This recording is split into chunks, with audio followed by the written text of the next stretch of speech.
Since I've been going on so many walks in town lately, I decided that I'd do my first video about the three most iconic buildings that we have in Berea.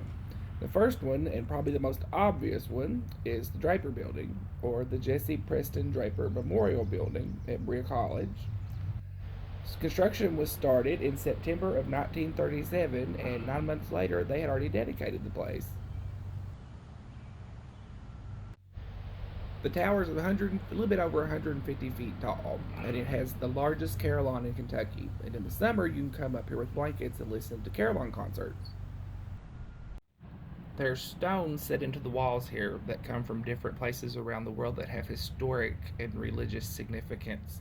There's one from the Garden of Gethsemane, one from the Panama Canal, one from Lincoln's first tomb, all kinds of places that are really interesting. This one is from the old summer palace in Beijing, China, and this one here next to it is from a mountain in Antarctica that was donated by one of the explorers that went there early on. And this one here is the only one that is marked unknown. And it's kind of odd when you look at it, it has metal things sticking out of it. In the early 2000s, this building was completely gutted in a renovation. And I mean, they completely gutted it. It took a long time. But once it was done, this is one of the coolest buildings ever. It's not completely off the grid, but it doesn't use very much energy at all. There's a 12,000 gallon cistern that collects rainwater, and that's used to flush the toilets. The carpet and everything's recycled. It's a pretty amazing building. Just a little piece away from Draper is the second most iconic building in Berea, and that's Phelps-Stokes, which is a large auditorium where there's a lot of events and concerts and things that take place here in town.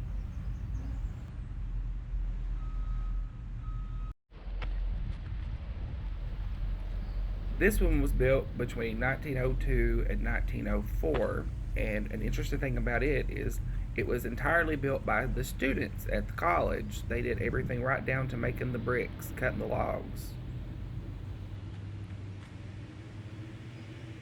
The tower on top of Phelps-Stokes is a carillon too, but it's also the chimes that you hear ringing like on the hour and the quarter hour and the half hour. And during the self-isolation stuff, every day at 5 o'clock, somebody goes up there and plays Berea Beloved, and you can hear it all over the middle part of town. It was built as a replacement for the old Gothic chapel that burnt down. If you can believe it or not, that picture is a postcard that I have of a church burning. It is strange.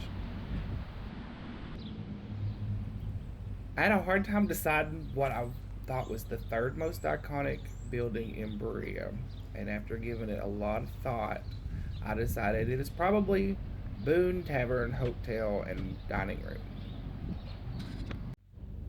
Built on Daniel Boone's trail through Kentucky, this is Boone Tavern, and it is world famous for its food, especially spoon bread, which Berea has become known for because of our Spoon Bread Festival. The tavern was built in 1909. It was like a guest house for visitors to the college to stay at because the president's wife was tired of having to play hostess to all these people. And it had a huge multi-million-dollar renovation in, I think, 2008 that made it the first gold certified LEED hotel in Kentucky. A lot of famous people have stayed at the tavern. Henry Ford, Eleanor Roosevelt, the Dalai Lama. I go on and on. One of the cool things about the dining room is most of the food that they serve in there is grown on campus by the college, and it's all organic and all that good stuff. It's Southern food, it's fancy Southern food, but it's good, healthy, organic Southern food. You don't see a whole lot of that. When things get back to normal, I'll do an inside video of Boone Tavern and show you how cool it is on the inside. But for now, I'm going to leave you with a visit with Donita Duck. Oprah Winfrey visited town one time, and she left this duck on this bench as a reminder that she was here. People take pictures with her, pet its little bill, and sometimes they leave money underneath of it for wishes. And I'm making every bit of that up. I have no idea why that duck was sitting on that bench, but there it was. Thanks for watching.